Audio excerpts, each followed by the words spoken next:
Hello class. For homework this week, I want you to create a 2 to 5 minute video. In this video, I would like you to create a contest-worthy speech. That means it must include everything that we learned, but it must also do 3 things. It must do P-I-E, pie. P is for persuasion. It must change someone's mind. I is for information. It must give someone new knowledge. And E is entertain. There must be some sort of element that makes the listener enjoy your speech, maybe a story or a joke. Let's give you an example now.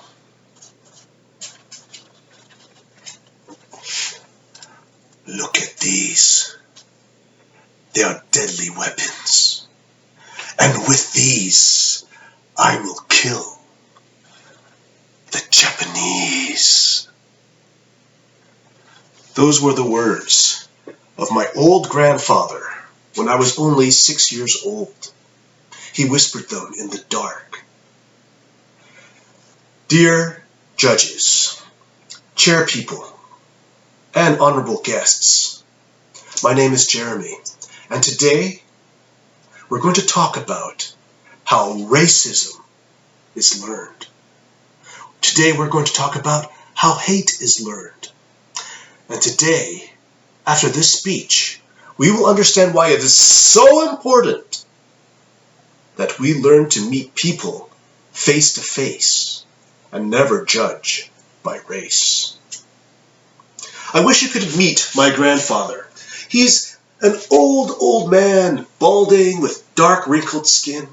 And if you saw him, you would believe that he's completely non-threatening. Could you imagine that his heart was filled with such darkness? You see, when he was just a boy, World War II had erupted, and Japanese soldiers entered his town, and they invaded his country. And he heard about the nightmare, the massacre of Nanking, where the Japanese soldiers butchered the poor civilians, women, children, and babies. And ever since that time, he began sharpening his fingernails. What would you do if someone entered your town? What would you do if they hurt your family? What would you do if you couldn't stop them? For my grandfather, this is what he began doing. And I began hating the Japanese. You see, it's a very common theme in Chinese action movies. The bad guy is always the Japanese. Who could ever forget Bruce Lee's epic film, The Chinese Connection, where Wah! He kicks that sign. And on that sign it reads, "No Chinese or dogs allowed in the park." I didn't understand what that meant, but I did know one thing.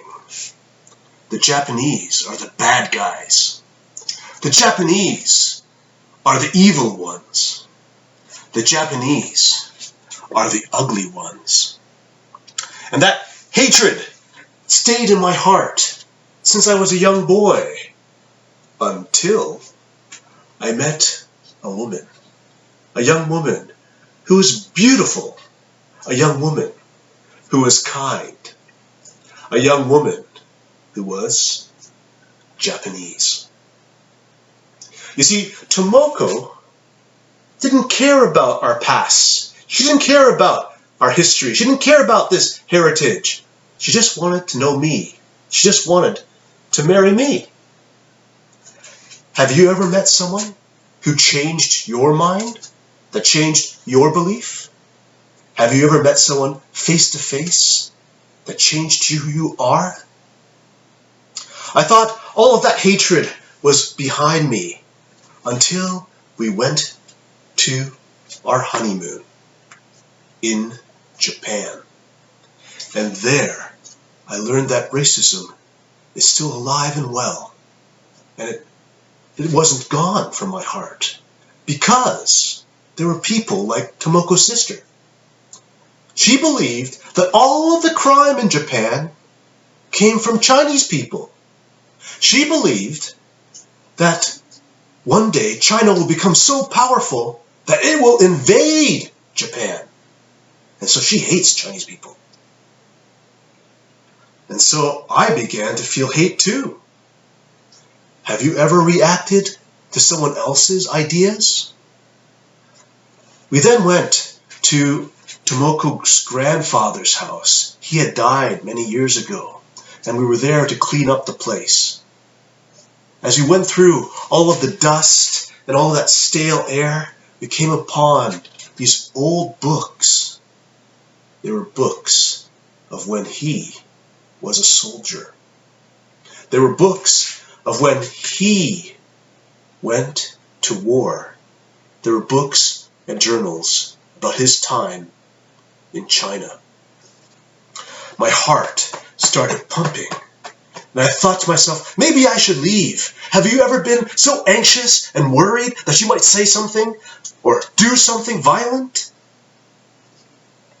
I opened the books, and there were beautiful pictures. You see, he liked to draw, and he drew beautiful pictures of the Great Wall. He drew beautiful pictures of Chinese food. He drew beautiful pictures of Chinese people. He wasn't a hateful man. In fact, he was just a cook who was forced to go into the army.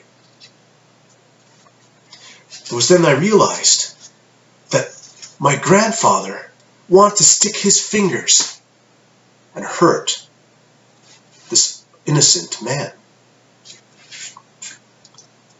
We have to meet people face to face and never judge by race. I went back to Canada after our honeymoon, and one of the first things that we did is visit my grandfather. And for the first time I saw him sitting on his chair, and I saw his fingers in action for the first time. They were digging his nose, and they were digging his ears.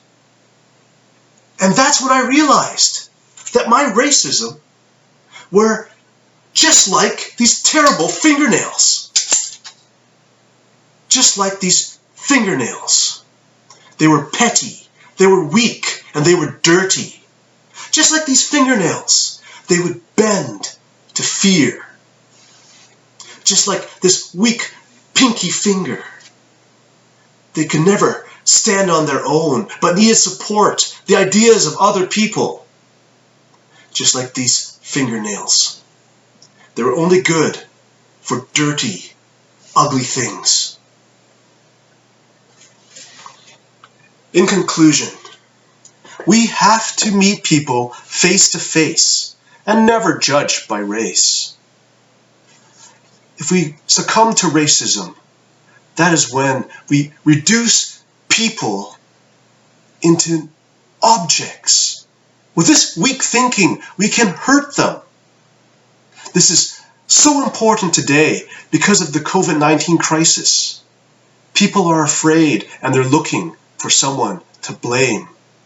We have to meet them face to face. We have to meet each other face to face and not judge by race. When we do so, we realize that they're people just like us. Sometimes they're an innocent girl just trying to make a life in a new country. Sometimes they're a cook who's just forced to go into the army. Sometimes they're a man, a scared man, with very long fingernails. Once we realize that they're people, we can do the right thing. Meet them face to face. Never judge by race.